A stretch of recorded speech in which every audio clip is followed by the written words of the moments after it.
you actually get to play Sugar Ray Leonard. Yes. Now, Usher, when you get the script, what pulled you in? What made you even want to, like, make them physical sacrifices to get into, like, not just like, like boxer shape, but one of the greatest boxers of all time shape to play the role? Well, here's the deal, right? You can play golf, you can play basketball, you can play baseball, you can play all these others. You can't play boxing. Right. You gotta get in. You gotta really get into it. That's what I knew about boxing before I even decided to do it. But the interest started from the other direction. They wanted me to do it because of how much I move and how active Sugar Ray Leonard was as a boxer. So it would be easier for me to pick up choreography, and the rest really was in the commitment for me to really transform myself, my mentality of how I would approach the character, all of that.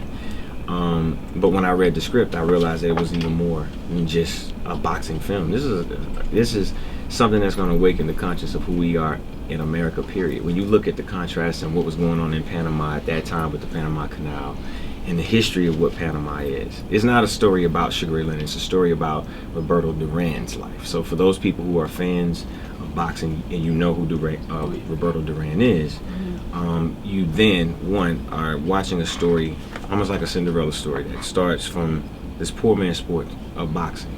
This kid who comes from a small town by the name of Ocho Rio, and it's like the slums of the slums, and he has an entire life where he makes it, he has success, and then when he does, what does he do with it, and what happens to him? That's where my character comes in. I lose the first fight, Sugar Ray Leonard, we all know that, right? And how he did it, what happened, that intimidation, that aggressive nature of boxing, and what it is to be on before you even get in the ring.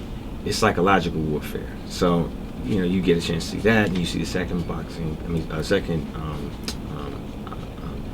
second bout where he actually beats him, and then the No Mas fight. So, and we are more familiar with No Mas than you are the entire Duran story. Yeah, I had to do my Googles because I actually thought that Leonard won both fights, between two. Because No Mas is like usually the bigger part that people walk away from. Then everybody knows about that No Mas fight, but it's things we don't know about that we will learn in this film. Oh my God, yeah. That's what's up. Well, did you get any pointers from like Sugar Ray Leonard himself and his family and how was that meeting him? I had support from his family as well as him. I didn't want to take the role until I knew he was okay with it. Cool. So I reached out to him and made him aware that they were, asking me to do it. How do you feel about it? I want him to take a look at the script secretly.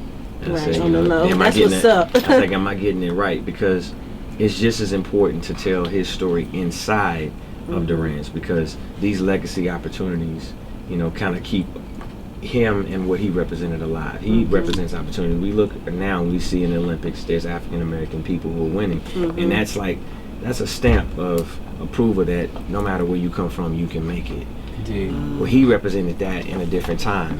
And how easily we forget when there's some new champion or some new entrepreneur or some new person. So I really wanted to make sure I got it right and that the script represented who he was. And he signed off on it and was like, all right, so now you got to do the work. I was like, all right, cool, I'll see you in a month. You spent a lot of time preparing, man. I actually spent a year off and on because the film went through a few transitions. Anybody who knows or has heard about filmmaking, it turns into a financial and time crunch. And sometimes you may run out of money. So this film was an independent, and it was independently funded, but it was a great script, and it had Roberto Duran attached to it, so the credibility was there.